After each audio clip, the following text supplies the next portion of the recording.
seagulls follow the trawl, it's because they think sardines will be thrown into the sea. Thank you. Nobody cares, mate. Nobody cares, mate. Nobody fucking cares, mate, honestly. And the guy's talking absolute nonsense. Never heard so much rubbish in my life. Normal men. What do you mean, normal men? We're just innocent men. I'm telling you, don't back down, double down. Don't back down, double down.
Here we go. It is P.M.P. It's 5-1, and this is getting weird, man, because I feel like it was like 5-1. Do you know what I mean? And I'm almost like, it's not a box tick. It's all right. I don't even think the views will be that high tonight. I think we're in a situation, Terry, Mark, where nobody cares, mate. We just seem to be, this machine is that well oiled. We're getting a wee bit to the spoil stage, and I just think we're going to take these wins for granted. Oh, let's pick it up a wee bit. Right, okay. P.M.P. Yes! 5-1 Celtic. We are into the quarterfinals of the Scottish Cup. Yes! Terry Robb. What did you make of that? I feel like I'm in this bizarre sort of crossroads where I'm like, aye, I'm taking this all for granted a wee bit. As Brendan Rodgers famously said, and he got another big one today, be careful what you wish for. Fucking hell, man. How am I so... I don't know. I feel like very much it was routine. Is routine 5-1? Is that... Do they go hand in hand? Routine 5-1 win for Celtic today, and in the quarterfinals. I'm a spoiled bastard, right? It's a very strange one, Russell, because my words that I've written down the day were lackluster, monotonous, turgid, slow, pedestrian. Is that your shots? For the first 80 minutes, I've just been sitting there going, what the fuck are we going to talk about? Like, we've scored one goal. The rest of the game has just been us just passing the ball between Carter Vickers, Hart, and Starfelt. And then, 80 minutes is probably a little bit of an exaggeration. 70, once the subs came on, the game did take a bit of life. It's really strange because in these Celtic performances, the guys that come on seem to outperform the guys who were on from the start. So whenever Turnbull was coming on for like the likes of O'Reilly, Turnbull was scoring goals. Then tonight, Turnbull gets his chance that I've been calling out for. I thought he didn't do his chances any good from what I seen. I thought he was caught in possession. His distribution wasn't great. Somebody like David Turnbull, when he gets his chance, he has got to grab it with both hands. He hasn't done that. And then Hitati comes on, scores 2. O'Reilly comes on, scores his first goal of the season. And I don't know, the changes just completely lit it up. Yes, I'm sitting there going, this ain't a good game. I'm starting to, you know, it probably came out of the blue a wee bit because I thought we were building up a bit of momentum. The performances were picking up, but that first half was a tough watch. First 5-10 minutes of the second half, I think, were probably showed that the manager wasn't happy with the first half performance. Then it kind of just went into a bit of a lull again, and then just towards the end of the game, just completely caught fire. And the last 10 minutes was just, to use one of your words, Bhoycie slobber knocker territory. I love that. I love that. I don't know if I froze there, by the way, but aye, you know, slobber knocker. I think I'm so, Mark, I don't know what to make of what we've just seen, because let's be crystal clear here. We're not afraid of critiquing, you know, and giving blunt and honest views on the old Bhoycie Bus. But when we win 5-1 and you kind of come away with it and you do criticise it, you look like a bit of, well, you look like you're just out there to be negative now and all that. However, I don't know where I stand on that performance, Matt.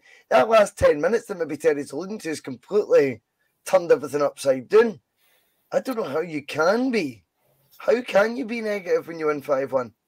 Well, that's it. All you got to do is win the match and go into the next round. I mean, let's just take it for what it was. I thought the game was pretty poor to watch. I'm not going to lie. I know some of the viewers are quite happy with the performance. It all becomes get those comments off. So get the comments. Get the comments, didn't they? No, I thought the game was pretty.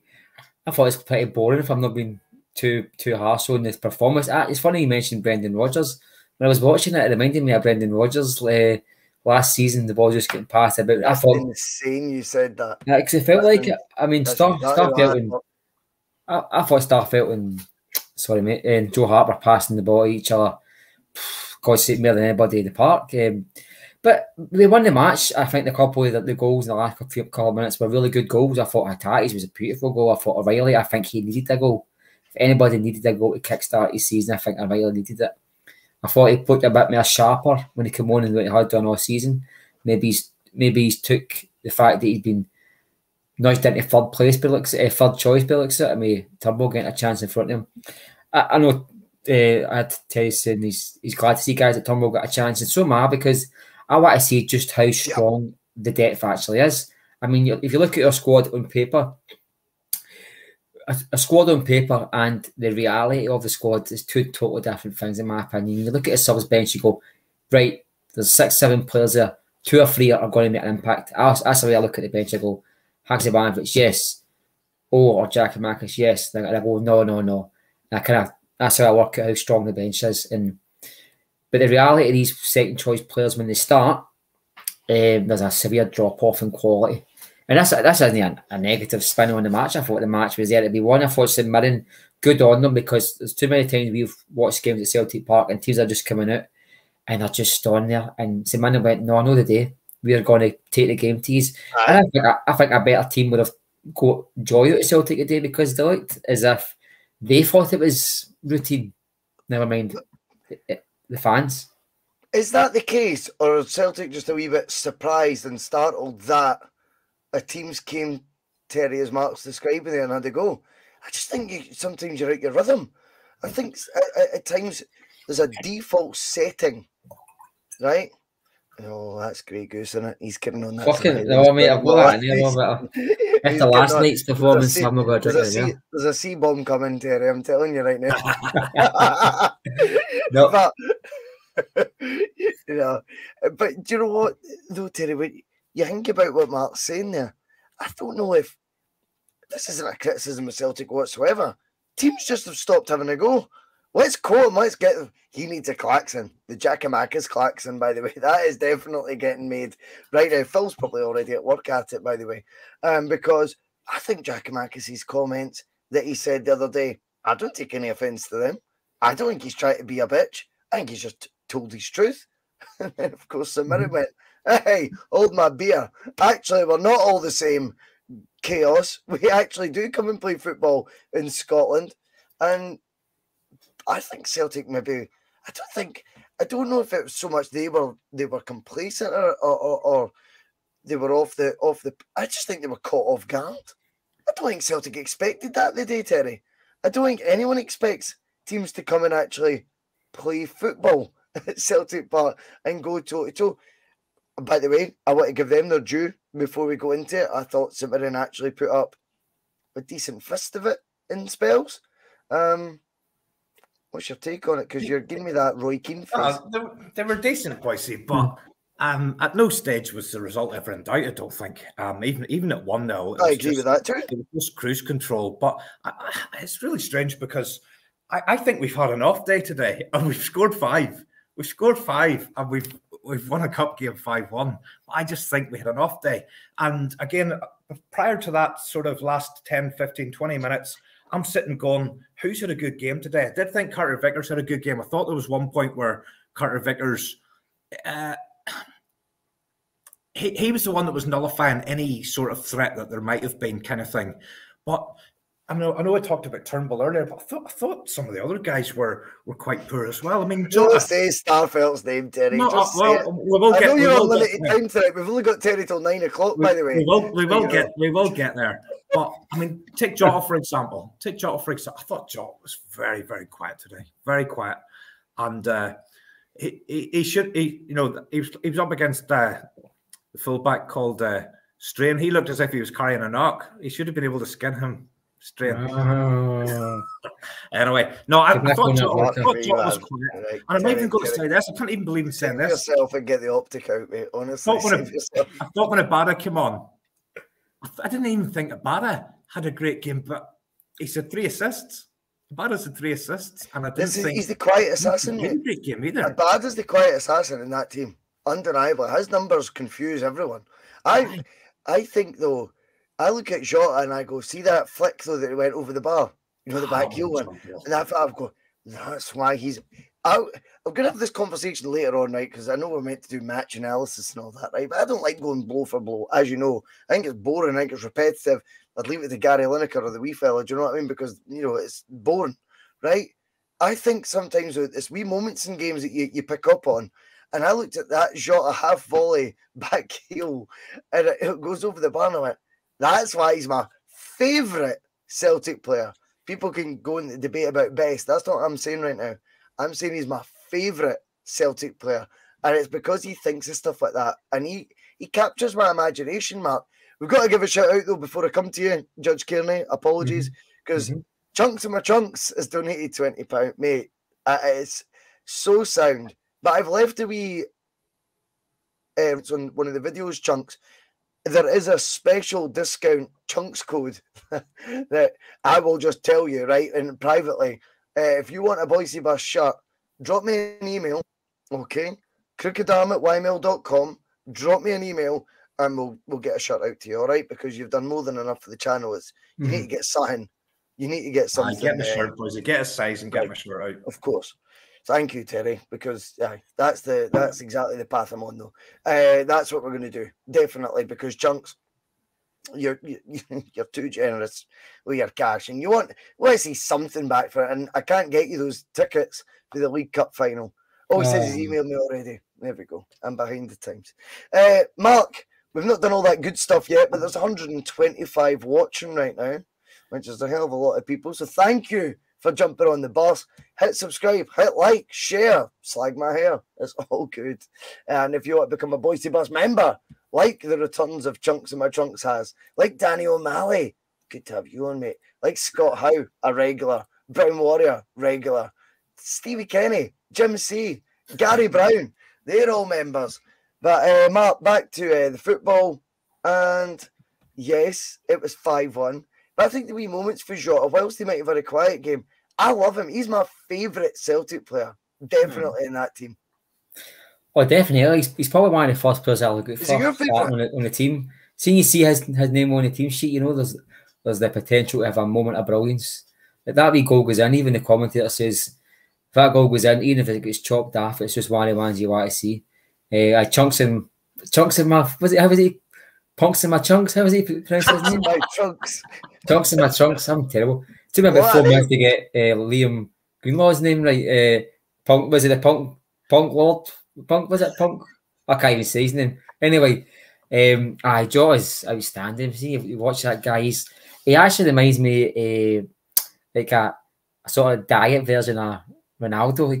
He's got all the wee tricks, but he's always got an end product. I think the guy's a class act. He's probably one of my favourite players, to be quite honest with you. Speaking of my favourite players, I've saw enough Alistair Johnson to convince me that he's going to be a long-term solution to Celtic's right back. Well, long-term-ish. But I've also saw enough that suggests to me that Anthony Ralston deserves another crack at it.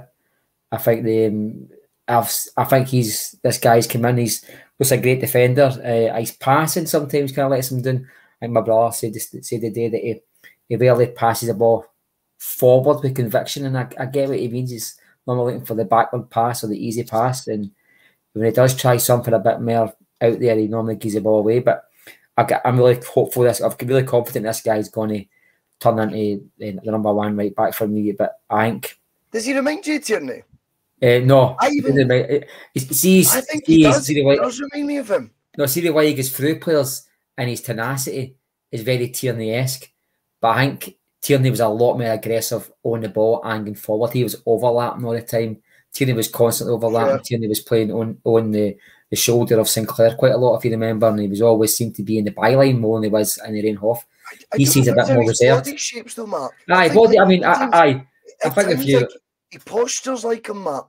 I don't know what it is. There's something that is Tierney-esque. I know he's right back, and you're right, aggressive on the ball. I think it'll come. I'm glad you think that that Johnston's impression that way, where there'll be a still. By the way, when Ralston gets fit, of course there's a battle to be had when Tony Ralston's involved, mate, because this guy's seen off the Croatian international, big boy. No. You know, he's nobody's fool. But I'm glad you're enjoying what you're seeing for Johnston as well. Oh, definitely. I think he's got a lot of attributes I love in a Celtic player. I think we're too nice at times. We don't really tend to go through players. See in Scotland, like see for tonight, for example, I thought they were hammer throws tonight. I praised St Mirren for how they came out, but they were also quite nasty in their challenges. One of them ripped the sock, Kyogo, and you could see the wee mark on his ankle, and another boy stood on top of Greg Taylor's feet and he put his weight on it as well, and I thought he meant that. And we don't fight fire with fire. We're too busy picking players up and trying to braid their hair, like you see Kyogo doing and all the rest of it, and giving them wee cuddles. We need to be a bit nasty sometimes, and not nasty in the conventional sense, but we need to play the physical game, and he's one of the ones that I think can do that. I think that's why he played a pretty good game at Ibrox. He was up for the fight physically rather than being up for the fight mentally. And this is where I think we let ourselves down sometimes. We've got all these flair players and we're so good at playing the system, but I think sometimes when the game's took to us in a physical way, we can go around that by playing the better football and being the more composed, but sometimes you've got to get in there and just do a Barry Robson or a Paul Hartley and just take somebody. And we need that. Do you think that makes us tick as wee bit as fans as well, Mark? I think it does. It raises the crowd. The crowd go. I think at Ibrox, I've said before, at Ibrox they'd rather see a broken leg than a 25-yard strike. We'll never go down that road. But it does lift the fans when they see a Celtic player just showing heart and just going right through a player. No in the way that mob want it. I mean, as I say, they want death sometimes. I mean, literally in one instance back in the 30s. But no, we need to be a bit more physical when it comes to our defenders. Carter Vickers, for a guy who's so solid, he's that good at defending that he actually doesn't use his body weight. He just nicks in perfect timing. His body weight the size of the man almost becomes irrelevant because of how good he is at defending, rather than using it as a key asset. Whereas I think Johnston probably uses all his assets, but his physicality, I think, is one that's going to stand him in good stead for Celtic, not just domestically, but definitely in Europe. I think there's an honesty about his play that I love as well. But when we're talking... we say, like Danny's comment there, pints of milk. I would love it now. The best typo I've ever seen is for Danny. Milk's been on the agenda this week, Terry, because... The milk moustache. I've never heard anyone so serious talking about milk in my life. I've replayed that comment with you. pint of milk, Bhoycie. Well, listen, I'd rather the pint of milk turned than in, the pint mate. of milk. You turned into Roy Keane, but it was talking about milk. You're obviously quite serious about it. But Danny has put the best typo I've ever seen in. He thinks you're pouring pints of draft MILF, which is brilliant, Danny. And I bet Terry wishes he was. Talking about players, Terry, right now in the team that are, you've got to have favourites. I don't think it matters an age thing. I think, don't get me wrong, when every player's your favourite, and we spoke about Juranovic in that light, I was like, fucking hell, it's a bit boring.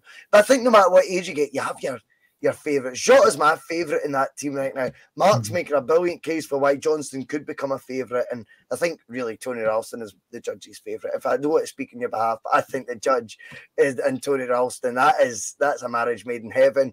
Terry, who's your favourite player right now? Because there's one guy undeniably right now that came off the bench and turned this game into maybe the conundrum that we were talking about at the top of the show. Why we're confused. And it's Rio Hatate. I mean, that guy comes on and Celtic end up winning the game 5-1. That's not a coincidence, is it? McGregor's my favourite. Absolutely no doubt in that. And Hatate's my second favourite. Hatate's my second favourite. And I'll always, my favourites have always not just been on ability. It's kind of based on McGregor has dedicated his whole life to Celtic. That means something. Paul McStay was a favourite of mine. Other players, it tends to be people who sort of, it's more than just what they do on the park. It's how they embrace the club. If there's Irish guys, I always have an affinity with them. I love Paddy McCourt, just an absolute genius on the ball. But McGregor all day long. Hatate, I just think he's absolutely amazing. I just don't know how we've ended up getting this guy. For £1.5 million. For £1.5 million. I was chatting to the lad. I give him a plug most weeks. I was chatting to him this morning. A few things we were chatting about. We were watching my son playing, and we were chatting about a few things to do with Celtic, and we were chatting about the money and the 50 million in the bank account and all that kind of thing. And I was saying, it's no use to me in the bank account. I want to see it on the park kind of thing. And he's going, well, do you want Celtic going out and being like Chelsea and spending 100 million on players? No, I absolutely do not. Spending within your means, though, is still surely I don't want Celtic paying. I don't want to go to Celtic Park and watch some guy earning 200 grand a week. I don't want to do that. But that's a different conversation. We've had it. No, it's coming. Oh, it's in the post. I do, by the way. I do. Oh, it's coming. That conversation is coming. What I did say was, I said, you'll only get lucky with 1.5s and 2 million so many times. But I honestly said, I have no idea how we've managed to get Rio Hatate and nobody else has been in for him. And then we talked about Jota. And I know you guys have said Jota is your favourite. I want more from Jota. I'll be honest with you. I want more from him. I think you talked about the end product. I think sometimes he does something that looks really good. It looks really flashy. It stays in your mind, but it didn't actually lead to anything. You know, he maybe beat him and then he beat him again. He done a trick. I think his numbers will stand up at the end of the season. He's a pretty consistent performer, mate.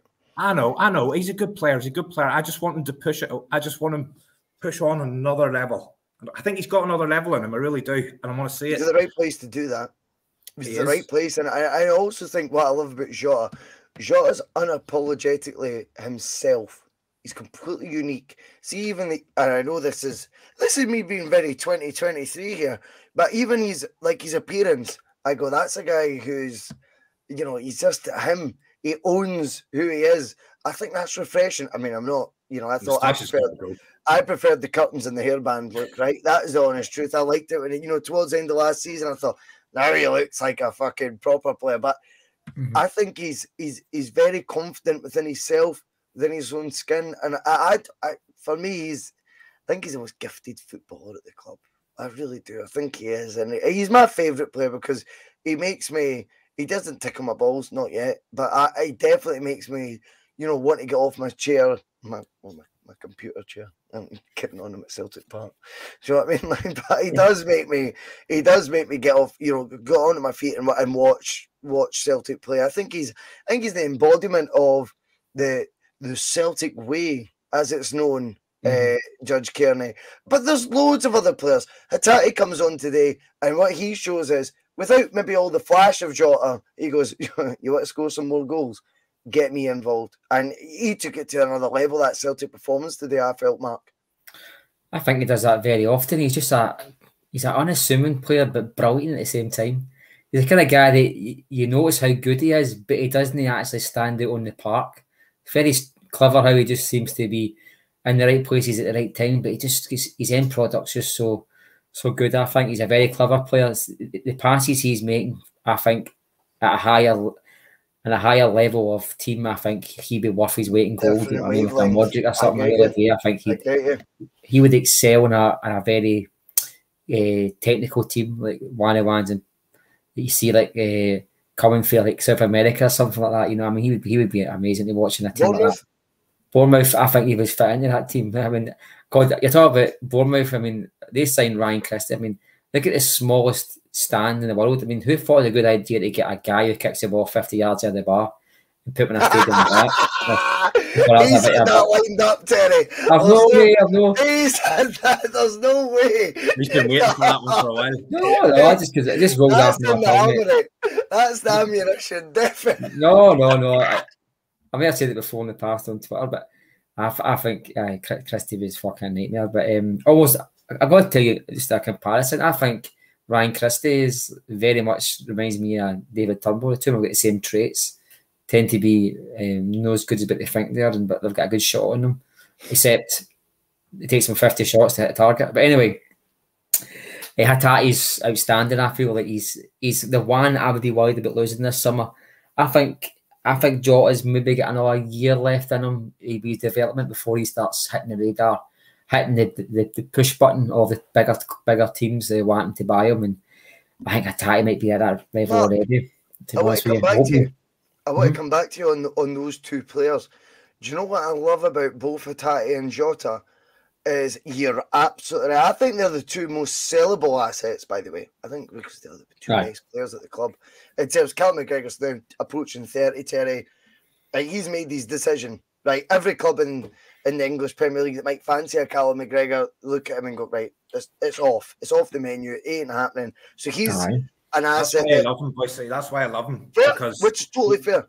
But he's an asset that remains. He's an asset that remains. But when you talk about everyone else is up for sale, right? And beauty is in the eye of the beholder. The one thing I get the vibe, Mark, I want to come back to because you mentioned both their names, right? Jota and Hatati strike me as two guys who fucking love it at Celtic, which is really refreshing. And it's probably because they get the game time. For example, Jack Marcus felt he was due that he didn't get.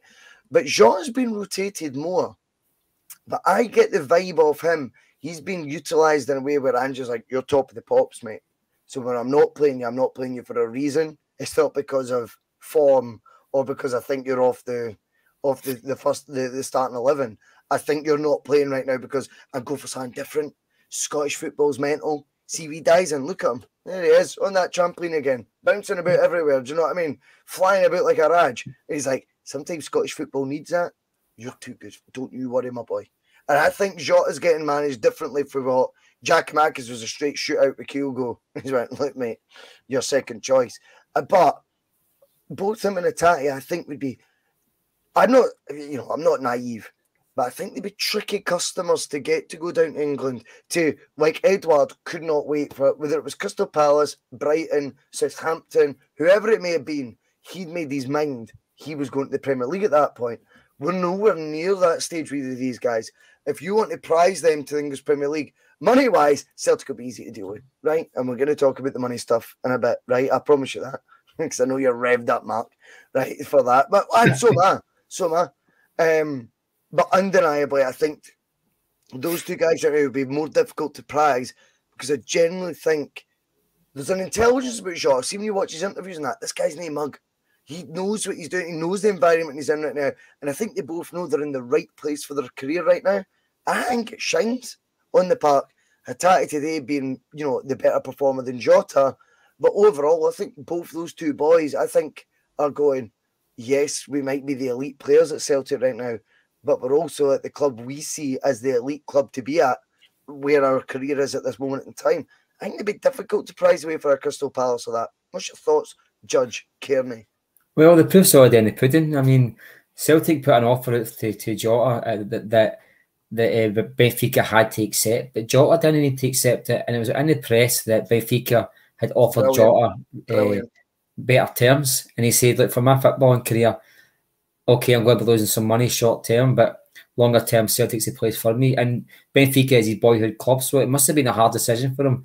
He made that on the back of a brilliant season at Celtic. His stock was at his highest it's ever been in his career, and he's turned down more money. That's a fact, to come to Celtic, because in terms of his career, he's felt it was the best place for him.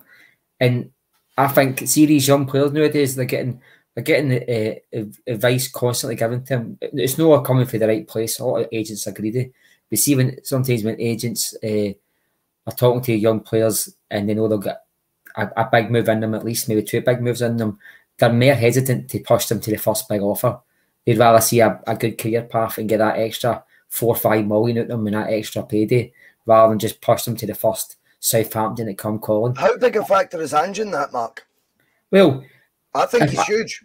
I think if you were talking to a player, like I've mentioned Anthony Ralston here for talking sake, like when Anthony Ralston went to St Johnstone, right? They Celtic put an attacking right back out to a team that defends for 90 minutes in the match. How is he going to excel there, right? So when you're a football player, you want to play at teams and say, look, do you know what? They match my style of play. They match how I can express myself at the best on the park. And Celtic will match Hatate's and Jota's vision. And don't forget, Hatate was, well, I think all the players that we're seeing getting game time were handpicked by Ange Postecoglou, but Hatate was particularly handpicked by Ange. He said he was one of the first players he wanted to come. And he was a rival player, wasn't he? Yeah, that wasn't someone he played under Ange before. No. Ange just was watching him going. He was a standard for the other team, seemingly, and he's went. So when you've got a manager who's moved to Europe, and he's said, look, nobody's took the faith in you. I know you're far better than what this league can offer you. Come here. I'll give you 2 years, 3 years, and you'll get a big money move. If that doesn't happen for you, Celtic might be the place for you longer than that. And I think these players are bought into Ange. I think the character itself, the guy we see in the press, kind of like do a face and know what to talk to the press. That's the face he gives the press. You see him on the training ground and he's so enthusiastic. I know we won't see snippets that the club put out there and it's supposed to be good PR, but his passion for football can't be denied. When you've got flair players who have got a passion for entertaining the fans and a fan base like Celtic who love them, then they players, I think, sometimes stick around a bit longer than what you'd expect. Although they expect, if you're talking about a progression in your career, I think Hatate's just might be that bit further on than Jota, only because of Jota's injuries and the amount of game time that Jota's had in the last maybe 10 months or so. You know what I mean? His game time's been kind of shortened by he had a couple of injuries, whereas Hatate just played through it all. The big games that are on Sky Sports, the derby matches, the cup finals, the European games, Hatate has still looked a class act. And that's when you get noticed. That's my only fear, but I still think Hatate's got another year in them. Yep. But I do think, if you're going to look at one player at Celtic and think he's got it, I think Hatate's a man. Terry, the thing is, we are not saying this in a way where we're trying to chase players out the door. Let's get that abundantly right. What I'm actually saying on the flip side is, I think when you've got someone like Ange who just talks in layman's terms at times, he's no talking for a propaganda point of view. I hope not, anyway. I hope he's not part of Stepping Stone FC, which I still believe exists completely in that boardroom, who played musical chairs. I refuse to back down on that. But I think when he's got the arm round them, metaphorically, because I don't think he puts his arm around fucking anyone, I think he genuinely is saying to them, listen to me. See, your agent might have told you, you're right. Do you know what? There probably is a bit of truth in that rumour we're fucking Bournemouth right now, or whoever it may be, right? And he's going, stick with me another 12 months. Watch what happens. Why do you think I'm here? What do you think I'm here for? Because I'm about to flourish as well. We're all about to go and put ourselves on a pedestal you'll not believe. And with that come memories you'll never be able to replicate elsewhere anyway, no matter where it is you go, because you're about to go in a sea of trophies. You're about to enter in a phase of your career where you'll look back on so fondly, but not just that, we're going to go to the next level. You and you are part of it. I think I just get this mad vibe with Jota and Hatate. They're at the right club, under the right manager, at the right time. We shouldn't also feel too lucky to have them, Terry. It's just a mix, a recipe that is perfect to these guys. But what I will say is, having never heard of either of them before they came to Celtic, fuck me, what a difference in 18 months it can make. And I just look at those two and go, that's to me, they're the epitome of what Celtic is. I just see two guys I am convinced will wherever they do, whatever it is, or wherever they move to in their career, it won't be Atlanta United. It won't be fucking Union Berlin. These guys are a different approach. And I also don't think wherever it is they go will be anytime soon. They're at the right place at the right time under the right guy. Just going back to one of Mark's points, I think this is really, really pertinent. Jota was with his boyhood club. Okay, so put yourself in a complete imagination world. Either of you two guys are on the books of Celtic. You're on the fringes of the first team, the club you love, the only club that means anything to you. But you decide to go to another club. What must that pool have been like for Jota? Yes, he went out on loan, but I would say when he went on loan, his focus was, I go there, I get game time, I come back to Benfica, and I go to my boyhood team and I start to make inroads into the first team. For him to actually want to come back and sign for us permanently, he must have just totally fell in love with the place, fell in love with the manager, the fans, everything about the club. Because how's Ange selling it to them, Terry? I'm interrupting you full flow, but this is the important bit, mate. This is the important bit that I think has been the big difference with Ange. Because I think any player like Jota and Hatate, okay, Brendan Rodgers, knowledge of the Asian League, the J League, the Asian market, the J League, the K League where O's came from, we'll talk about him. It wouldn't have been as big. But in terms of players with that ability, you go, oh yeah, fucker, they're good. They're right good. How do you get them to buy into... Look at Odsonne Edwards, right? When he joins for PSG, he's done that loan thing. The same route that Jota and Cameron Carter-Vickers went down. But Brendan Rodgers, I believe, not in a criticism way, because I think it needs must at the time. We'd been under Ronnie Dyler before in the wilderness, signing Carlton Cole and all that. He went, I need to sign them on the promise I'm going to move you on to bigger and better things. Do you honestly think, whilst you're saying how good's Ange been with them, I think, Terry, it's Ange's doing a completely different style with them. I think he's making them buy into the club first, and it's Ange's Celtic Football Club we're in right now. I don't think he's selling it the same way Brendan, and not a criticism of Brendan. I think Brendan was, I think the position we were in, he had to sell it as a stepping stone FC thing. Ange just came in for a completely different prism. I think these guys love working under him for his tactical methods, his football methods, but also I think he's made them buy into how big Celtic are as well. But people buy into people, and I don't think there's any way those guys that have come from Japan and the Korean lad, they've bought into Ange. Celtic wasn't on their radar. If we hadn't brought that manager in, they would never have ended up at Celtic Football Club. They probably would have played out their days where they're at. Although I think Hatate may well have got a move. But the likes of Kyogo, he's never been... He was playing in the J League and he's in his peak years.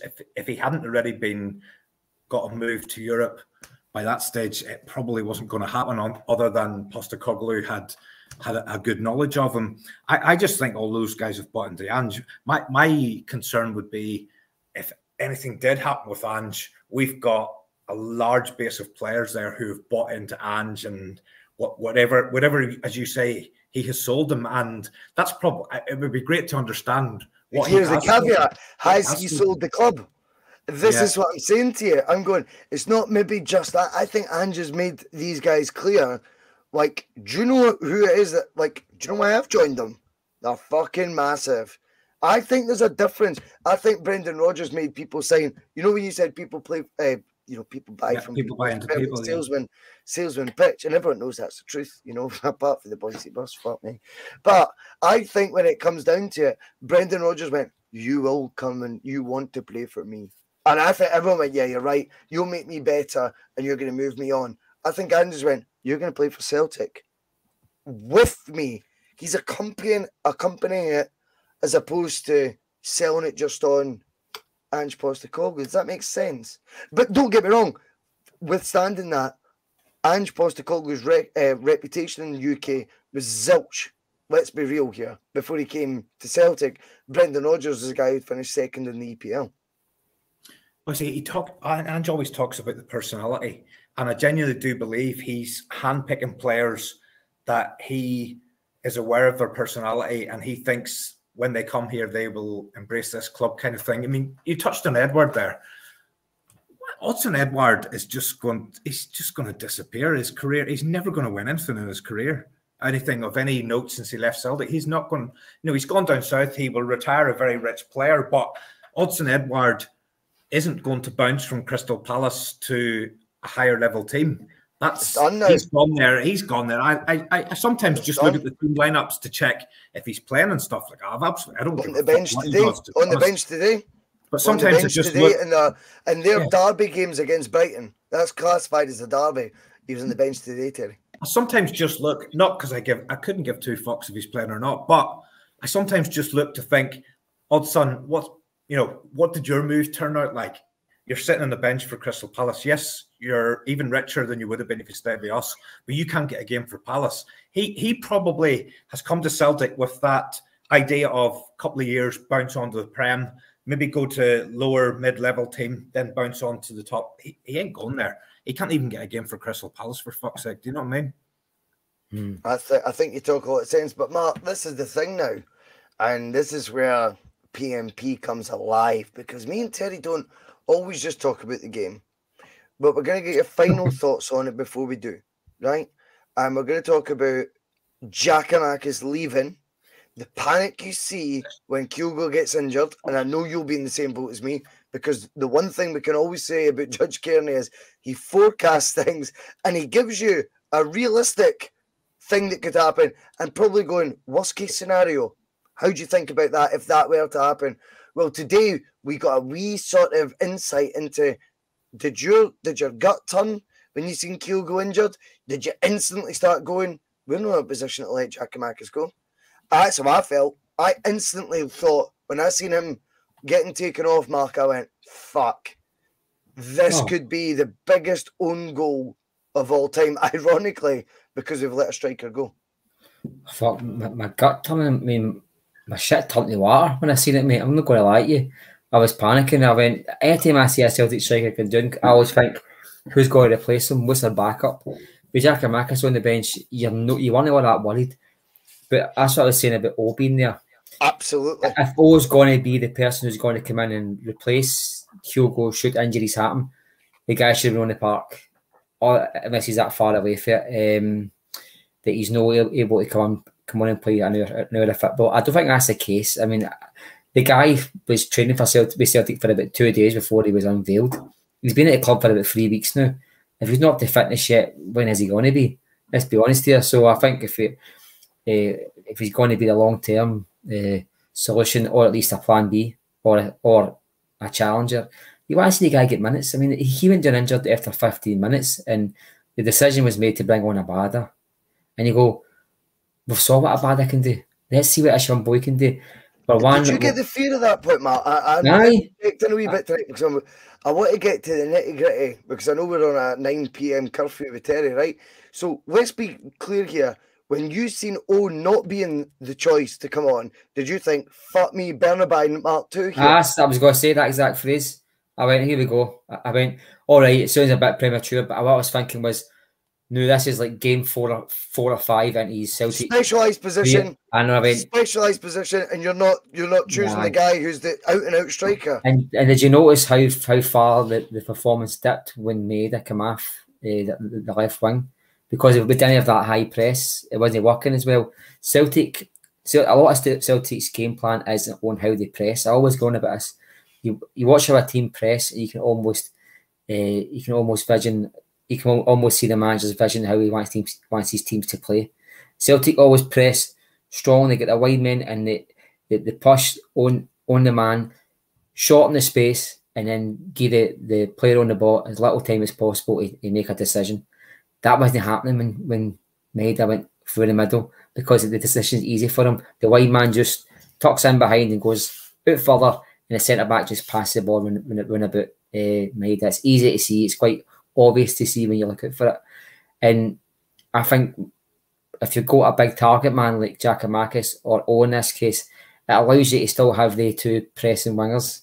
So let's go to O then. Let's go to O, Mark. Let's talk about O. I think that finish was exactly what I thought. Fuck me, that's a Giakoumakis finish. And I think we needed that, and I think he needed that because he's not really kicked on yet. He's not had a few minutes of football, but for his own mental state, he was thinking, good, I got my first Celtic goal, I'm a striker. These fans are expecting goals.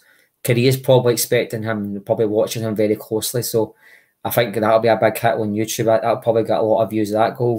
But this is what the thing is when a striker comes in. It's not like a goalkeeper or any other position. The first thing you look at is, right, when's he going to get his first goal? Because see, as a striker, see if you go 3, 4, 5 matches, even if it's sub appearances and you've not got a goal yet, the fans start to scrutinise you a bit more. He could win the day for half an hour. It's his biggest slice of action he's had. And I thought it looked a pest. Mark, it sounds really trivial, Terry. Like, he needs to get his first goal. As Mark says, he's only a matter of minutes on the park. You know, it'd be unfair to judge him. But from a striker's point of view, putting myself in those shoes, which I'll never ever be in, hands up, I can only speculate, and that's what we try and do in the bus. You know, we see it from a fan's point of view. You just think 4 appearances, no goals. Suddenly it becomes, you know, even though it's completely unfair based on minutes, I think the goal today was, I loved the type of finish it was. I think we need that more in the team. Sometimes you need scruffy goals, rebounds, you know, goals that will never make any highlights reel in the world, apart from Lil Z on Twitter when he retweets, you know, games from the bygone era over and over again every year, which I love that Twitter account, by the way, Lil Z, follow that. But I just thought that when I seen O score that goal, look at his gallus reaction. But Terry, I'm going to take it another angle, right?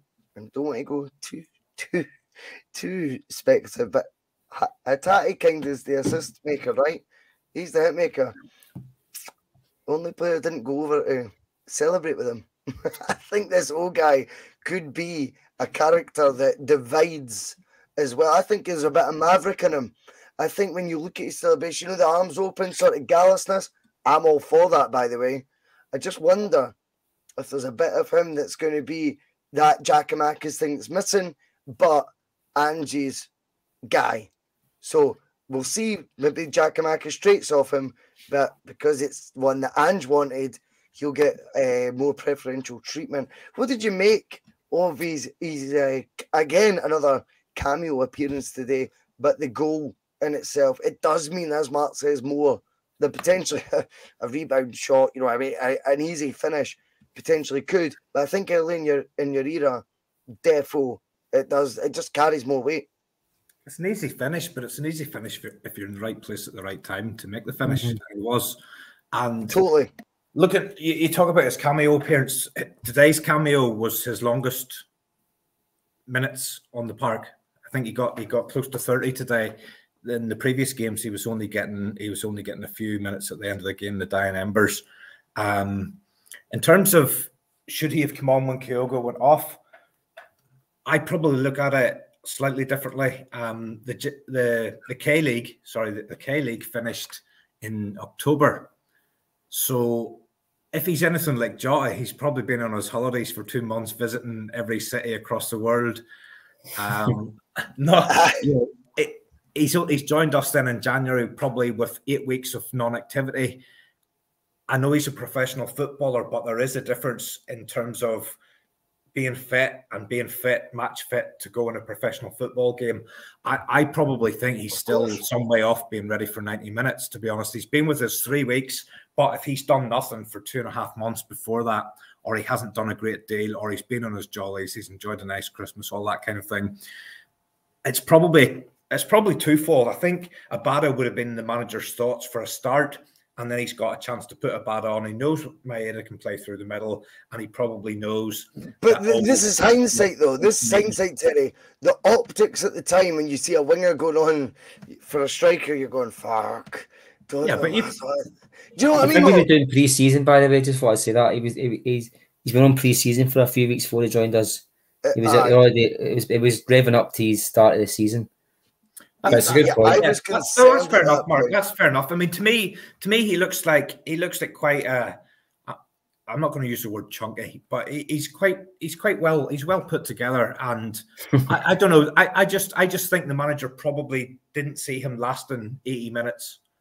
Listen, the manager's got it right, by the way. Let's not listen here. It wasn't a bad. It wasn't a bad call. Because within 2 minutes, Abada has had the secondary assist to Moy, who's then crossed for Maeda, who's just moved into the centre forward position and scores the goal. So it's very hard to say the manager didn't get it right. Do you know that kind of thing? He continually, Ange does this to me, right? He makes my gut instinct go, I'm not sure about that. I'm not sure about that. And then he goes, and what's that, mate? If you call me mate, not telepathically one more time, Ange, I swear to God, because he is literally, he's confusing me, and all my viewpoints on football, which I think are half decently constructed, right?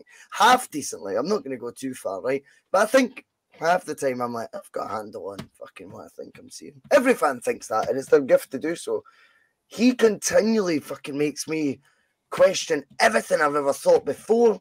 Everything. I'm like, what? So he came on. When O came on, I thought he looked like exactly the guy that I think should be. If you're going to let Giakoumakis go for buttons, I'm like, oh, fair dues, that's the boy. And then I go, oh, but why didn't he come on at the time where I thought he would come on when our actual first choice striker came off? I think at times I'm just having fun here. I think he's just playing mind games with us. Just a lucky manager. He's just lucky. Lucky manager. Okay, I want to talk about one of the wee things. I like talking about characteristics, right? Mark, we gave away a penalty. It took an age. Did you notice this? I did. Joe Hart having to educate the referee on the rules. Did you see that? I need to say that, mate. The referee wasn't aware it was going to VAR, clearly. Joe Hart was. He keeps telling him to stand in his line. He's going, why would I stand in my line, mate? The penalty's not done yet. It's not a penalty yet, mate. I don't need to move. And you can see Joe Hart almost smiling at him. And eventually has to point to the screen for the referee to see. See? Is it here? And instantly that dramatic, as I think you spoke about, news just in. And they're doing that. And Joe Hart's going, see, even still now. See, whilst you're doing that, I still do need to stand in my line, do I? Because it's not confirmed yet. I think Joe Hart was very cleverly making a point to all the supporters in the ground and those watching on TV. I think Joe Hart was going, see what I mean? This is how to make a mug out of these officials. I've got no reason, because there was no yellow card dished out. Remember, he's asking him, and it actually at times, I don't know if you remember, put his hands on him at one point. No. Like, listen, it was a Stone Cold Steve Austin, for fuck's sake. But he puts his hands on him to go, get back to your line. And Joe Hart's going, why? Why do I need to go to my line? You tell me the reason I need to go to my line, and I'll do it. But you don't know, do you? And then the VAR thing comes on, and before you know it, they start chuckling, and you see that referee, was it Stephen McLean, wasn't it? Is that his name? Yeah. And he's going, you got me there, you bastard. And I think Joe Hart was making just he was very acutely aware of his audience, Mark Kearney, you could say. That he was going, see, he's all right. Don't think he's losing the plot. They don't know what they're doing. Did you notice that?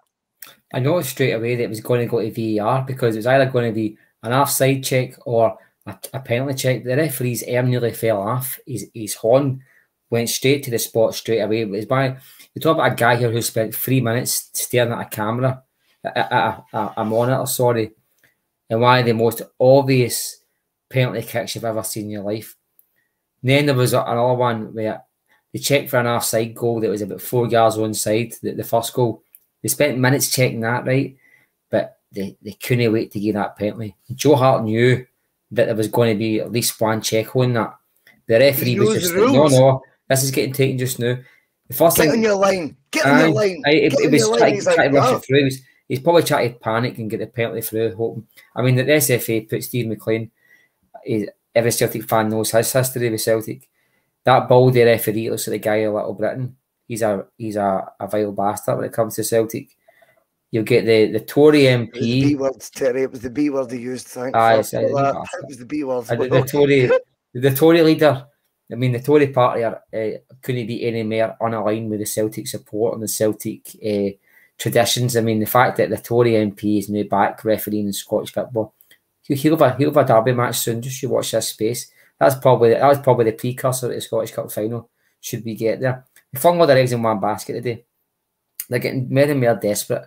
You get the press putting out stories about Celtic managers leaving, try to turn a £35 million profit into a story about how Celtic are actually competing with English teams. Nobody's expecting Celtic to compete with English teams financially.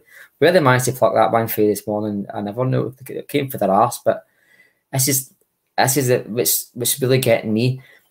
When Celtic score a goal, the scrutiny it's under is just so severe compared to every other team. We lose a goal and the Celtic just just restart the match within 30 seconds.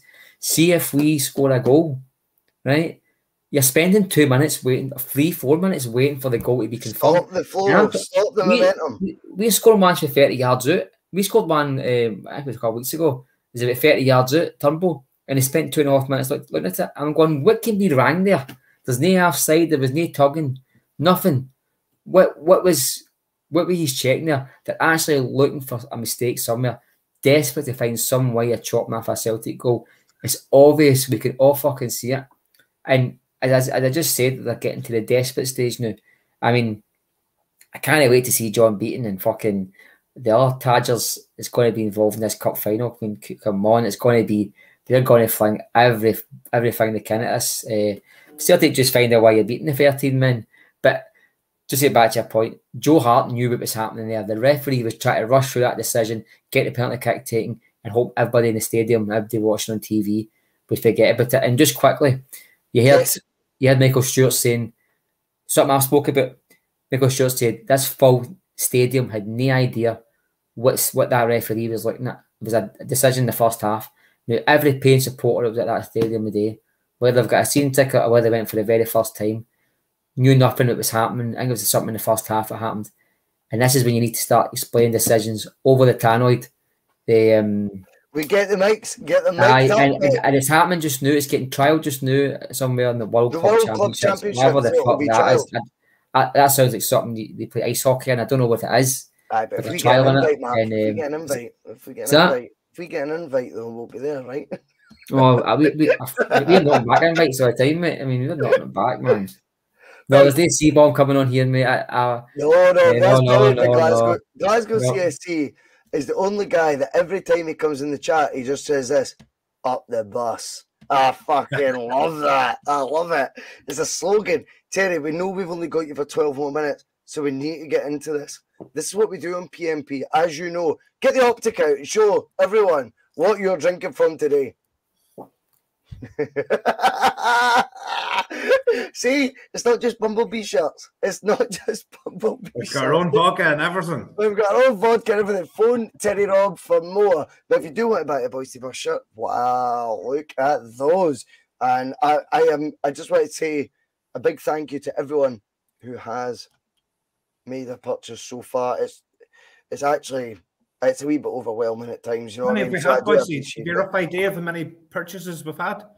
Yeah, Terry, I'm not going to disclose that publicly. No, the tax man is watching. The tax man is watching. Thanks for that. Listen, I've got to say a big thanks to Francis Carty over at the Endless Sales for plugging Bhoycie's Christmas single. song. And I think, for what I've heard, there's going to be some signed copies going out to some Bhoycie's people wish, to auction off on the Bhoycie's pods. wish, So, Bhoycie's wish, and his post-match push. aye, so See I'm the not going to spoil it, See but it there through. might just be a wee Christmas single out there by the pods this December. Early in the morning, as the breakfast bar is dawning. Listen, speak to your mate. He can write a song for you. I'll get. Your mate. You mean Liam McGrandles? Listen, those just posters before, off the wall. Can we go back to that penalty again? By the way, Go on. right? Listen, he's going to cost us big in a big match. In a big match, he's going to cost us big time. That's all I'm saying. I would have took him off. I'd have made an example of him. I would have took him off, and I wouldn't have brought any substitute on. I would just have took him off and left it at that. That's it. I'm done. Fair. Right. Okay. Terry, we've got you for another 10 minutes, so Yes. we need to now do the talk. Pulled out, if you don't release one, they're there to be bought. They're there to be bought. crookedarm@ymail.com. It didn't be filled by the crooked bit. Anyway, right. Go straight to you, Terry, because I need you to get your airtime. Me and Matt might carry on for a wee bit longer. I can see that water's hitting him right in the fucking good spot. He's on fire the now. Right. Terry. 50 million bangers in the bank. I have made the point, and I will now stand by it. I'm going to not back down. I'm doubling down on this. And there's one guy in the chat called Monty. Me and Monty have a wee WhatsApp to and fro every now and then. This time, me and Monty are completely onside. This time we are onside. That transfer window in the summer. Now, they knew what was coming down. See these publicly released accounts? They're end-of-year accounts. They're accounts that you're aware of as, the days are passing. You're aware of, fucking hell, there's a lot of money there. Our most compelling signing last summer was a free transfer who's 32 years old, who was unfit and only featured 20 minutes in the Champions League. The guy who featured most of the Champions League has already been let go and released from his loan spell of a year, Jens. The other guys, Haksabanovic, played his best game, was Celtic's best player in Shakhtar. Sounds like Alan McAnally now. In Shakhtar, in Donetsk, in Ukraine. And it was even in there. We were playing in Poland, right? But Haksabanovic had to get hooked at half time, despite being our best player. Remember? Why? Because he wasn't match fit. Abelgard, he's off ski. He's already gone. Okay? No one.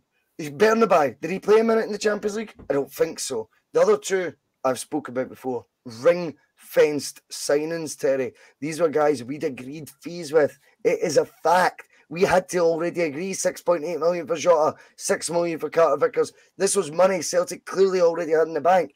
Now, the first time you see Peter Lawwell doing statements, funnily enough, is a good news story. How good news is a story, though, Terry? When you look at that Champions League campaign, or you look at actually the cash reserves that are there for Celtic to utilise, and the fact they ain't using them, there's so much of this that's going to turn into, but Ange doesn't want to. Ange gets Ange, guys. Ange is if we think he's the elite manager he is, which I think he is, don't downplay him. Look at Pep Guardiola at Manchester City. Every penny he can squeeze out that board, or that oil, he uses and he utilises. Don't think Ange will be any different. And if he is different for that, then he's kidding himself on that he's Champions League level. Celtic are in a position right now, they are far richer than even I thought. Far richer than even. The rivals are doing a £4 million share issue or whatever it is just the day before, which I think was a timed announcement by Celtic, by the way. I think that was very clever just to separate the gap. But again, that looks to me like we're focused on being better than them. When are we going to tool this guy up? Of what is that money sitting there for, Terry? Tell me.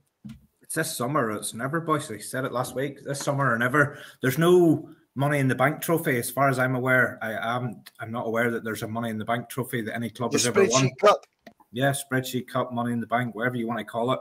It has to be this summer, or it's never ever going to be. We've got a manager that we trust in the transfer market. We've got the money in the bank.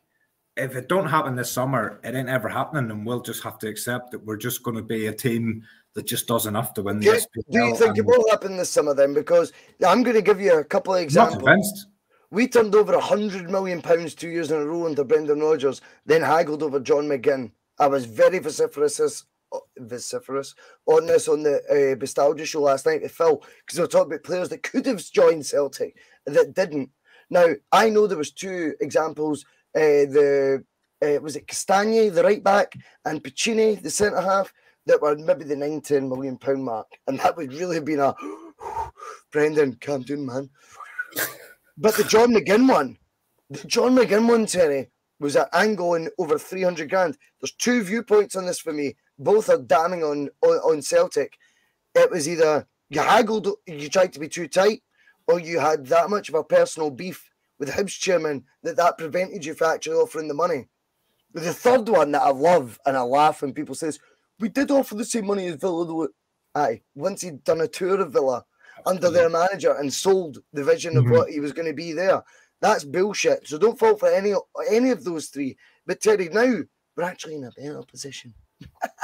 We're in a better, and we've got the guy. We've got the fans' favourite manager in there. A guy who's shown he's very astute with any money he's given. The excuses have to dry up eventually. I think a lot of people celebrate the 50 million, Terry. Is it time now? Or will it be time in the summer when once we win the league you've already called, and that then becomes 70, 80 million, to start going, hold on. When's this getting invested? And what's this sitting in an account for? It's now or never. Absolutely now or never. If it doesn't happen this summer, it's gone. We'll just have to resign ourselves. We're at a certain level, and nobody at the club is prepared to go beyond that. And I go back to what I touched on earlier. I'm not looking Celtic to go and sign a Mudryk for 100 million quid and pay him 200 grand a year. However, I do not see any reason whatsoever that we can't go into the market this summer and get four more CCV level signings. 6, 7, 8 million absolute top quality players that go straight into your starting 11. My concerns about the guys that we've bought this January and some of the guys that we bought in the last summer window is they're just depth players. They're just somebody that's there if somebody else isn't able to go into the team. We need to go into this summer and go and get 4 players that go into our first 11. 4 players of the, I'm using Carter Vickers, I'll throw Jota in there as well. Carter Vickers, Jota. You're talking £6 million sort of players, 20 grand a week, 25, 30 grand a week. There is absolutely no reason this football club cannot go and buy 4 players that go straight into our first 11. If we don't, then Terry, we're never going to do Terry, it. I know you've got literally 2 minutes, so I'm going to come back to Mark. We're going to carry this conversation on, right? But Terry, I'm going to give you 2 players that we discussed in the bus, me and you, right, on this bus, and Mark. Yeah. Jordan Larson and Moussa Dembele. Tell me the reasons we couldn't sign them that everyone was giving us. I'm not saying why we think the reasons weren't there, but give me what were the pushbacks on that? Talk to me about it. And now look at these accounts that are then released, and can we all chuckle and say, do you know what? I'm not smug because I'm not happy about it, but I'm smug because we were right. The Jordan Larson one, I probably will put that to one side. I haven't a clue where Jordan Larson went because I've never heard of him since. No. But the argument was, let's get real. The argument was he'd cost too much money, Terry. This is what I'm trying to say. Who said that? Who said that?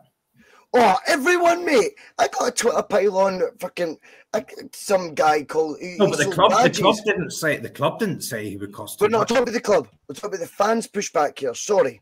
Let's get back into real terms here.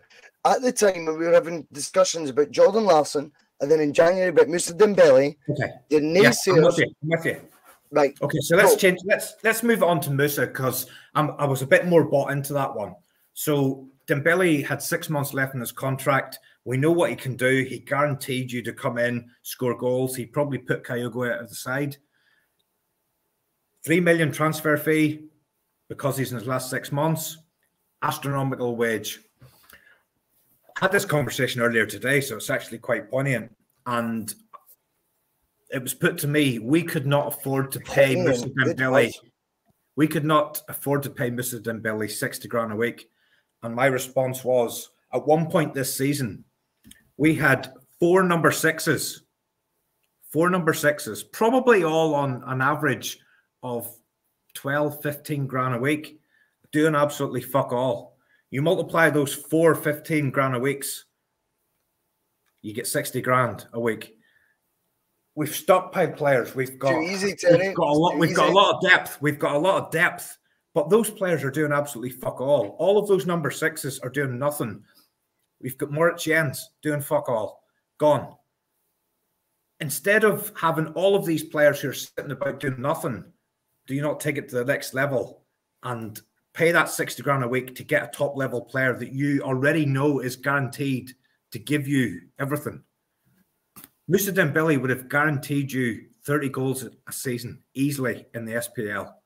Would that have put Terry, goals I want to take up Monty's comment here. I want your final opinion before you go. Yeah. And by the way, you can tell us why you're going if you so wish. It's up to you. No, okay. Robbie Keane we found 65 grand a week for. Spot on, by the way, Monty. That was paid for, and it was an indulgent thing from Dermot Desmond. Why? Because it was a reactionary signing when we were in the shit. Why is the money impossible? Where is the money when we're in a position of strength, Terry Rob? Because see, Robbie Keane, I don't mean a 43-year-old Robbie Keane now, but a guy at that age available, very much in a similar thing that Musa is available in right now. Where's that ambition and that imagination? Oh, it's because we're beating Rangers, because we're ahead of Rangers, isn't it? Tell the truth. Well, Bhoycie, you know yourself, the only time Dermot ever appears is whenever Rangers are trying to rub our noses in it, and then he, as you say, he reacts and he puts his hand in his pocket and he finds a way to sort of try and get back at him. I'm hopeful. I'm hopeful about this summer. I genuinely am. Would I put any money on it? Absolutely not. In no way, shape, or form. No way. I don't have any faith that we'll do it. I'm hopeful. I think everything's in place for it, but everything was in place for it with Rodgers. Everything was in place for it with previous managers. I'm not looking stupid transfer fees, stupid money. Terry Granger, Dembele can't press though to the level that Celtic need. You know, he'd struggle in that Celtic team, guys. Terry, I know you need to go, mate. Hey, no, I'm okay. I'll go. You just give me the opportunity there just to say where I'm going. One of my best pals died 10 years ago. He died at 29 with a heart attack, and we're just having a wee get together to celebrate his 10 years. So I'm just heading off to that. He was a great Celtic fan. Carl Carey. He was a great Celtic fan, and hail to him. We're just going up to see his parents here and have a wee bit of crack, you know. Terry, you're the best guy in the world, mate. I'll let you sign off. Thank you so much. Bhoycie Bus vodka is available in all your local retailers.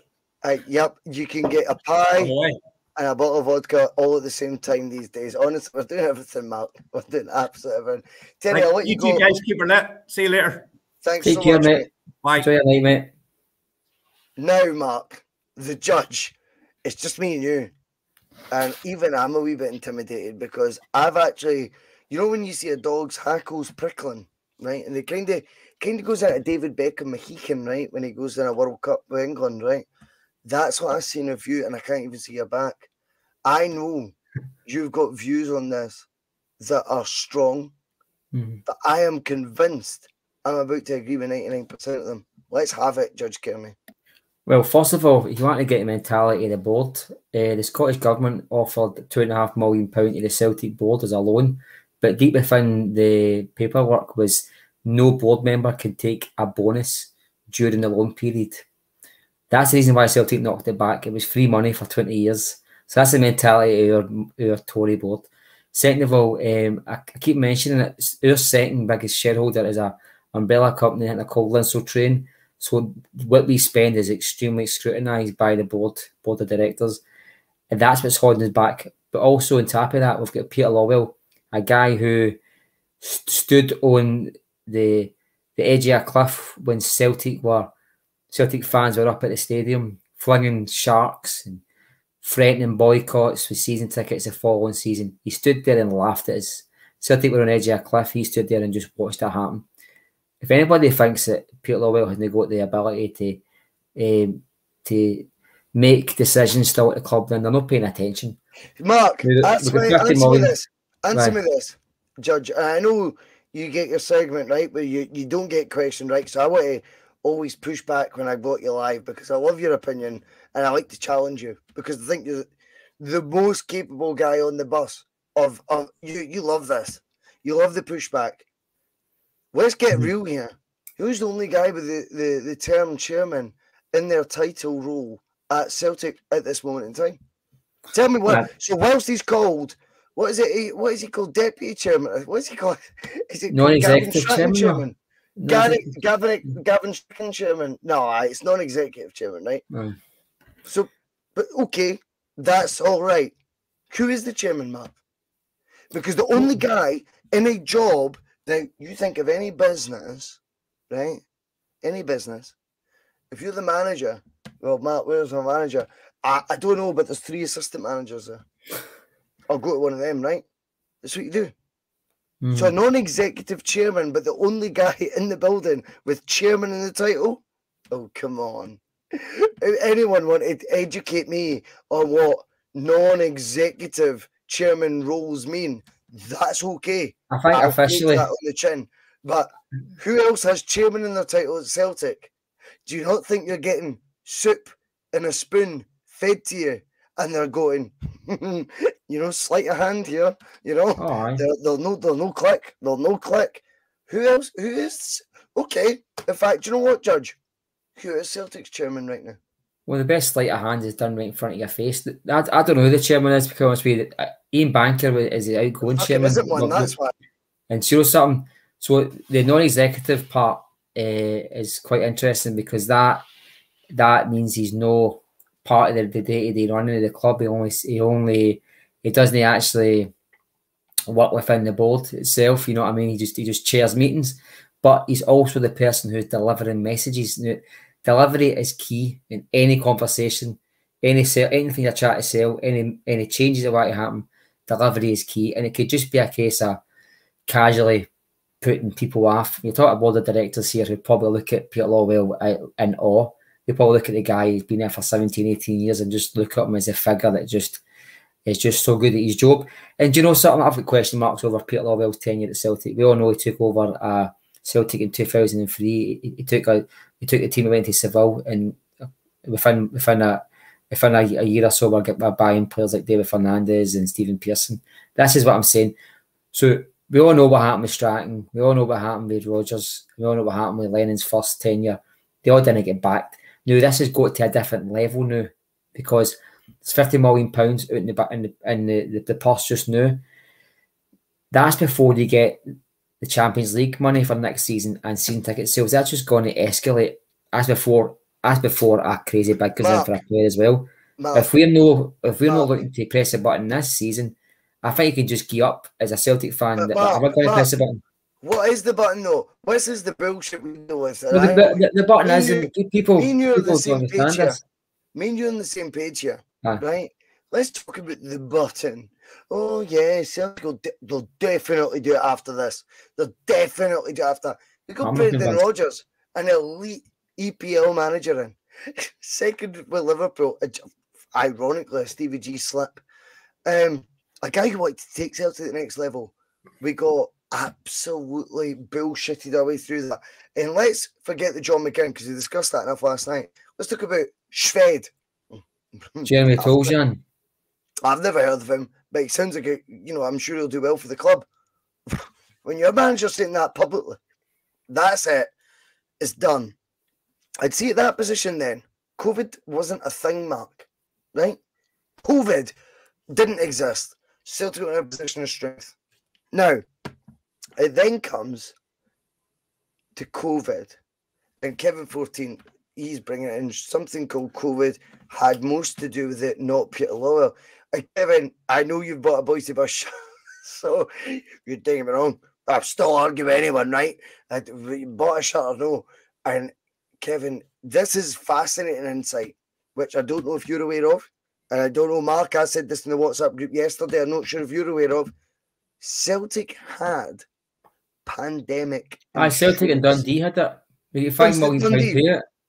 Right? So Celtic were okay. That's why we're like, and see, for me, Mark, I look at COVID and I go, that's the rainy day. This is That it. So was the we're rainy expecting, day. we're expecting a tsunami. The rain's already happened. The worst has Correct. already happened. On you go. And we've come through it. This is the thing that I need to, because we say this very often and it still gets kind of misconstrued. There isn't boom or bust. There is a very large middle ground here. Exactly, my friend. Exactly. I don't think there's Celtic, because Celtic afford now, let's be honest here, right? So Celtic's turnover is going to be about 105, 110 million. I reckon they're going to break records this year, right? And their playing budget is about 60 million under Rodgers. We went to the Champions League. Well done, right? The best signing in that summer transfer window was a 32-year-old free transfer. Just bear that in mind. And no, you're right. No, I definitely do, but I was just trying to explain something there. I was just trying to say, now, you're talking about players that are maybe going to be suggested that Celtic can't afford at 50 grand a week. Now, 50 grand a week is about £2 million a year. If that's a 3-year contract, £6 million, £8 million, assuming they stay that time. Really? You try to tell me Celtic can't budget 4 years for £8 million when we're flinging out fucking free shirts a season, more tracksuits than you can wear, when they're selling the stadium out. They've got contracts with Adidas that are worth millions, although I don't think it's as good as some people think. You know what I mean? It's only £5 million more than a deal we made 18 years ago. Okay, with Nike, you know what I mean? Inflation then he stops with COVID as well. But can I just say, now, I think one of the biggest problems when it comes to Celtic's progression is we've got people in our support that are also giving the club excuses. Like, look what happened to Rangers, look what happened to Leeds, etc., etc. Nobody's suggesting we go out there and just do illegal EBT schemes and no pay our taxes. We're talking about spending within our means. Now, if you've got £50 million in the bank, we a lot more to come, I can assure you. What's wrong with spending 30 of that? What is wrong with spending 30 of that? Because the rain's already happened. I can tell you something right now, but I'll tell you something right now, and this might come back. I hope I'm wrong here, but do not be expecting Celtic to go that level up again in the summertime. I reckon this just might be the window that you do see Celtic buying a player for Hibs or something, and that being our whack.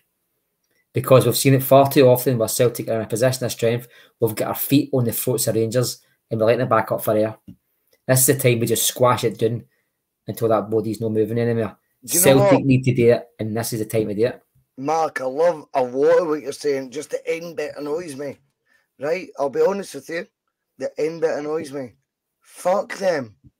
No, fuck, but fuck. That's no. Wait, my turn.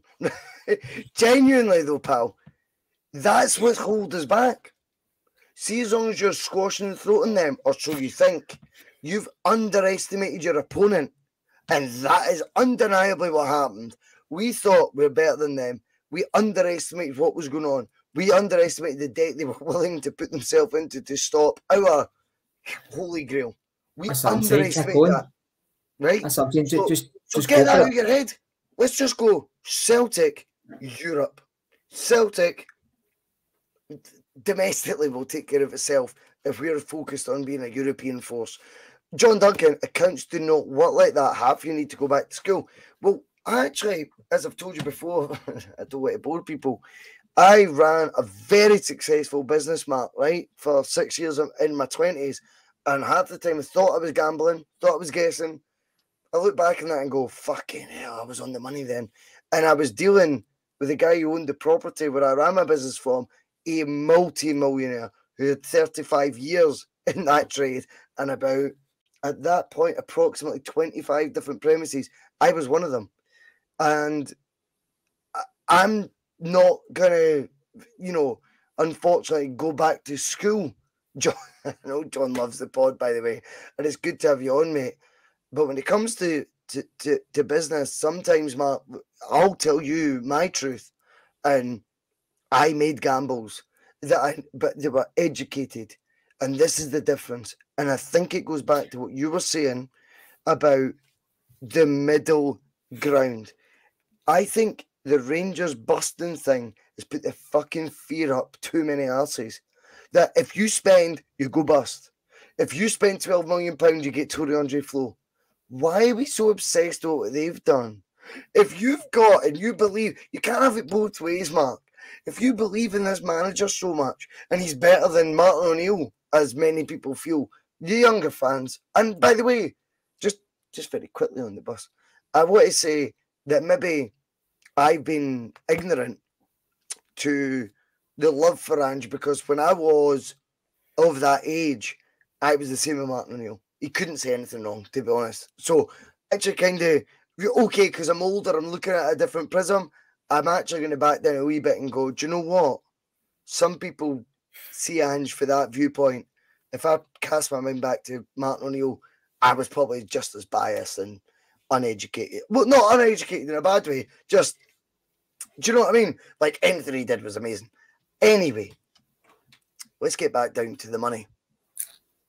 The money's there, Mark, to be spent. The competition is there to be played in. At the end of the day, we've got a situation we need to be completely honest about. If we are to pick up 2 points for 12, for potential, 18, again next Champions League, and those accounts have came out before. Remember, bear in mind, flip it 12 months, there'll be another 30 million Champions League money added. Right? Try and get your headspace in this, right? Because it's actually insane. You start going, sorry, what? Well, we thought a £1 million Devata, etc. We're going to cut it against De Bruyne's or whoever it is. Let's get real.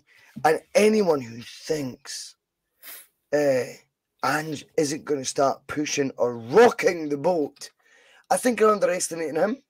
Because if you look at the top level, which I think, sadly, not because it's right, Mark, is the English Premier League. Conte at Tottenham Hotspur, what's his biggest beef? Money getting spent. How much has he spent since he joined? 200 million? It's nothing, though, right? If you think Ange is going to be happy going into that, which it is that lion's den, for want of a better phrase, that's where you're going into in the Champions League. You're going in with 100, 200, 500 million teams, £1 billion teams, if you get to the latter stages. Do you want him really to keep going to that well? Then you ask yourself the question, Mark, you're a season ticket holder, and this is why you're perfect for this conversation. How much do you spend every year? 700 odd quid on a season ticket. I might sound like I'm being a cunt because I don't do that. But for your point of view, putting in that sort of money, if that's just sitting gaining interest, and Mark's £700 is now next year £770 in the boardroom's accounts, that would piss me off. Well, you can actually treble that by the time you buy away tickets and merchandise, boys. And that's the thing. It's not the club's money. It's the fans' money. It's our money they're spending. It's people like yourselves, anybody who buys merchandise. It's our money. It's our club. We're the ones that make decisions for the club because we vote on our feet. We managed to push out a dynasty a lot of years ago, so we could push these Muppets out if we wanted to or not. But the thing is John just made there, these are the kind of guys, and they're coming for a good place. These are the kind of guys that the Celtic board love because they make excuses for the board. Listen, I'll tell you one thing. When you read accounts or you go in company's house, the finances are broken down fairly easy. You don't have to be a rocket scientist to work them out. Depends if you pay the money. So they've got including loans, including the overdraft facility, we've got £50 million at our disposal. And tapping that, 2 seconds, mate. 2 seconds. No, you like this. Because see, when it comes to company's house, that is public information, isn't it? Public. Yes. Well, we're a PLC. You could have a wee look at, I don't know, just off the top of my head, if you wanted to see a huge balance in a podcast world, there's certain sites you could look up. Public information, Mark. Public information. But I think the wee fella's, company's house, mate, just as you were saying. Carry on. I forgot where I was going, to be quite honest with you, but no. I think, Well, we're a public limited company, so our finances legally have to be published so that they can't get out of that. Although Rangers, because they're on the stock exchange, kind of get wee avenues where they don't have to do it as often or whatever. But so the finances are there to be read. I say I think we've got 50, according to the club's own figures, we've got roughly £50 million if you include the overdraft and loan facilities. That's at our disposal. That's if you don't include next year's season ticket money, kit launches, Champions League money, home and away tickets on top of that. So you can almost double that again if you're really going for it, really pushing the boat. But we've got fans who are happy for the club to stick to 1.5 million. Fans who turn chalk white in the face when they hear fans asking for a £10 million player. Really, is that?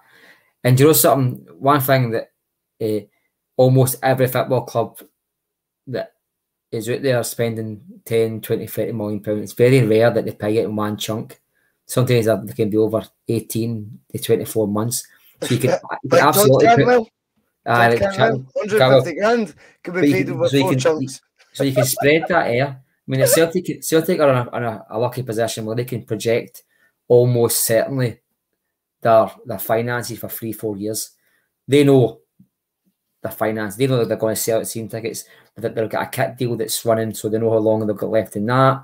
They're not going hand to mouth like a lot of clubs. So Celtic can absolutely project for a 10, 15, 20 million pound summer transfer kitty and happily and easily pay that off. In fact, if Celtic wanted to, they could move to. No, they won't. Let's get real though. Let's get real then. What do you see? This will be the summer. This is what I was trying to say earlier, Mark. Let's stop the bullshit of what we think we could do, and there's so many saying like, "Oh, we can't do that." I love all that. That's fine, Mark. What do you see the club doing? Realistically, based on facts, by the way, the numbers we're talking about here, 50 million cash right now, not including Champions League reserves, we will receive when we win the league, and we will win that league, right? We're going to win that fucking league, right? I'm telling you right now. Where do you see Celtic's expenditure at the end of this summer 2023, 31st of August? Do you think there'll be a huge, which I think when you look at the finances, there is definitely a gulf to see oh my God, that is miles away for last summer. I think the money, I think the reserves are there. Do you see us actually doing that though? I don't. No, I don't. I mean, even with the narrative is that we've spent millions, we've actually only spent about £2 million when you actually look at Angie's net spend. So really, the guy's brought in all these millions and he's only spent £2 million really. Is that investment? Is that investment for a club who is going to turn over maybe £200 million in 2 years? Really? If that's what you think Celtic should be aspiring to, then mine and your ambitions for the club are totally different. I think Celtic can easily hand Ange. I mean, we're talking about fans who are scared to spend the money that we spent under Martin O'Neill 23 years ago. But wait, our own fans would rather have a Ryan Christie than a £15 million player. But Mark, I look at you. I just can't get it. No, I look at you and I go, look at what you're spending every year. This club is scared. This club is scared to spend your money. I'm like, this is madness. Doesn't add up, eh? No, because do you know the thing is, none of us are surprised. Some of us are a bit older that have seen this regime through its full tenure, know there's a pattern to the work. A new manager comes in, the promised investment, it looks great to start off with, and then you see a regression. But the scary thing about that is Ange, like Rodgers, won't take it. They won't stand for it. They know they're battling against a brick wall. The minute, I mean, I'm going to give you an example here. Celtic done an invincible treble. See the next day, what they did? They unveiled Johnny Hayes at Celtic Park without the manager being there. They didn't keep it up on the Celtic way himself with 2 photographers. That was his reward for winning an invincible treble. And a loan signing for Paddy Roberts. We were supposed to be over the moon about, which I was, to be quite honest with you. That was his reward for winning an invincible treble. was Johnny Hayes doing keepy-ups in a Celtic way with two photographers. He wasn't unveiled by the manager. The manager wasn't even there, which makes you think, was he with the team pick him? Have you noticed as well, Mark? The can continually gets kicked down the road. It gets kicked in the street. It's you know, it's honey tomorrow or whatever the saying is, right? I've just made that up. Right. But you look at when O'Neill's in position, that narrative now is so funny. Because it's he was actually bankrupting the club. It was really tragic. I'm like, what? What? Celtic's reputation in Europe had never been bigger. And the riches that the Champions League now pays would have completely compensated for any deficit that was, what was it, 17 million this year we were in at that point in time. Not only that, you then get to the stage where Celtic now are selling two assets. We weren't fans of Juranovic, me nor you, and I agree with that. Giakoumakis we were big fans of. But both of them, let's be real here, are huge contributors to this current Celtic first team. We've just let them go for £11 million combined. Like, wait.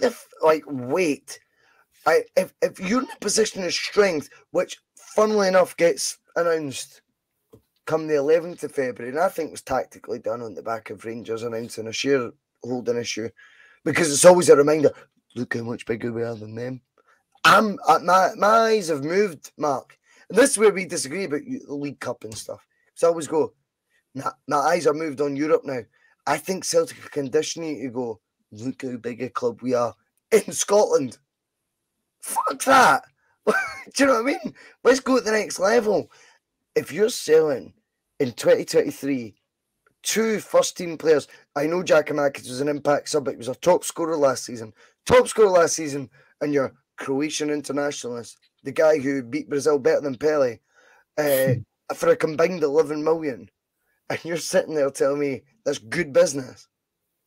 No wonder they were willing to take it, because they're sitting in a position of strength with all those reserves in the bank. And you know what? They're keeping Ange happy, going, oh, you don't like him, Ange? Oh, we'll sell him for this, we'll sell him for that. No one's focusing on how does Celtic go to the next level by continuing that sort of trajectory. What is it this summer? Hatate goes for 8 million. Jota goes for 10. Well, they both said they wanted to leave. They're both on long-term contracts, the same way Juranovic and Giakoumakis were. But Ange doesn't like them.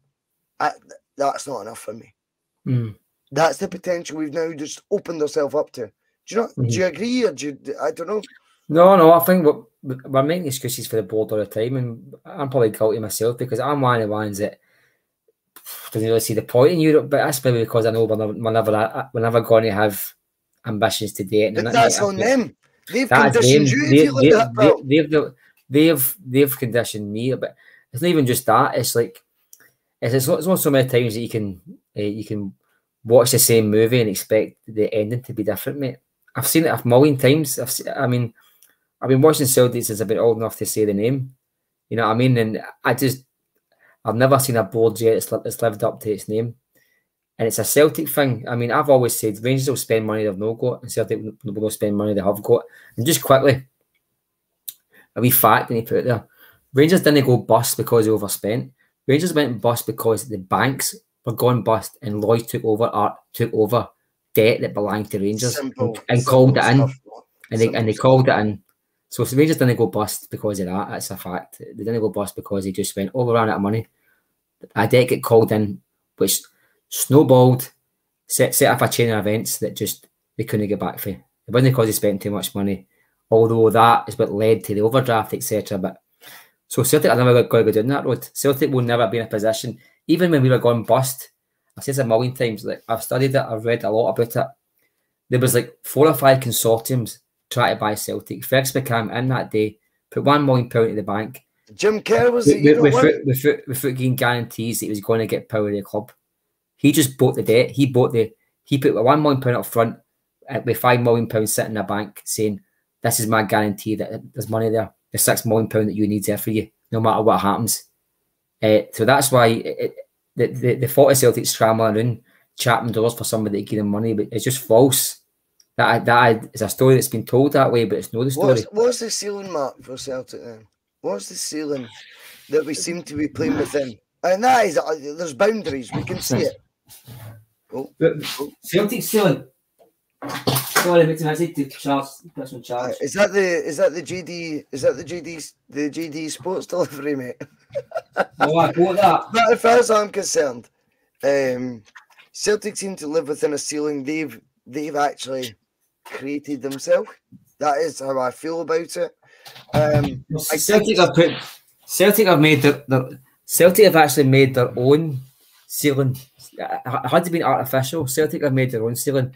Most clubs will operate within their parameters. Celtic have made invisible ones, made invisible barriers. And the worst of it all is there's large sections of the fan base that condone it.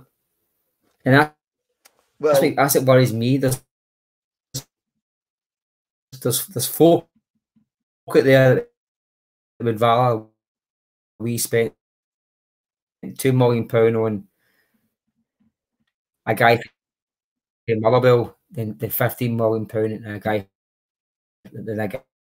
guy for Arsenal. Exactly. And that's a fact. We get guys in our sport that turn chalk white when you mention going to 40 grand a week. In 2023, when there's guys in the English Championship on 40 grand a week. I mean, come on. And the thing is, we will never get to the level Mark, you're breaking up really I want us to be at. You're right. I was worried it was the board. One thing this board will always do is disappoint you. Simple as that. And I don't want to end the show on a bad note, but we'll get asked the questions and we'll comment on it. I mean, you're not paying attention if you don't think this board have the ability your Wi-Fi connection, Daphne. Your Wi-Fi connection's breaking up. This is why I love the bus. If he's disagreeing with you, mate, it's your Wi-Fi connection. Mate, everyone's on page with you. It's just the Wi-Fi connection you've got. You've turned into a. I thought it was mine, which makes a change. It's not. You were just. You're in slow motion now. Right, we're gonna let the judge go. He's done. No. I know that. I think his shoes playing up there, mate. I don't know what's going on. That's the comments, mate. Everyone thinks. Oh, fuck's sake! This is a fucking shambles. I think we're gonna leave it there, guys. Mark, thank you fine. so much. It's fine. Leaving join back, Mark. Folk are saying the judge has done the $6 million man. I don't know what's happening, mate. There he's away. Well, listen, the judge is the man. He's how do you describe it? Probably my favourite person to talk about football, not because we agree all the time, but the judge. Wow. Joseph McGonigal, he comes in, and I'm going to take this on the chin.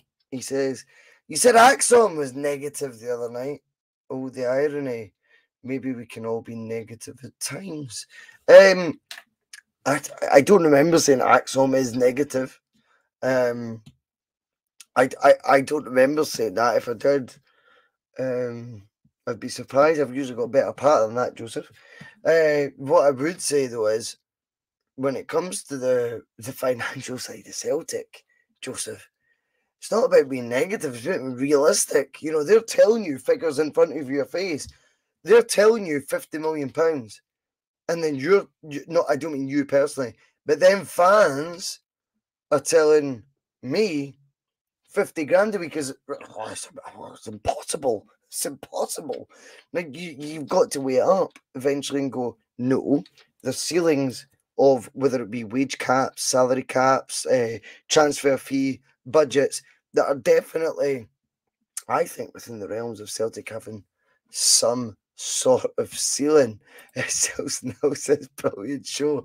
Hit that like button. I love it, man. I absolutely love it. It is, though, 25 to 10 at night on a Saturday. I just want to a big thank you to everyone who's watching. There's over 200 right now.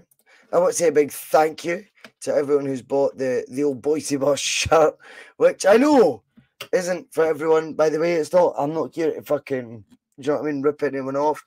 It's got a price. It's 40 quid. It's optional postage and packaging. Loads of you have bought it already. It's pre-order time right now. The whole team have been bought it by our sponsors, Har Barbers. I just think it's cool as fuck. Let's be honest. That's why we're doing it. But listen, I will let you all have a fantastic Saturday night. Enjoy the rest of the weekend. And do you know what? Just think how good it is to be a Celtic fan. The arguments and the debates we have aren't to be negative. They're because all we want is the best for Celtic, because we are obsessed and we never stop. Here's some Chris Sutton. Here's some brilliant music by Brian Cartigan. Listen, have the best weekend ever. Each and every one of you. Hail, hail. I mean, you've all that stuff at the start. You know, they won't be playing Tina Turner on the coach on the way home, will they? Some of his comments about me deliberately trying to cause controversy. Well, I work in the media now. And you've got someone sitting there next to you who's an embarrassment to the media profession. He's an apologist. He's a charlatan. He's a Rangers puppet. He's a cheerleader. That's what he is.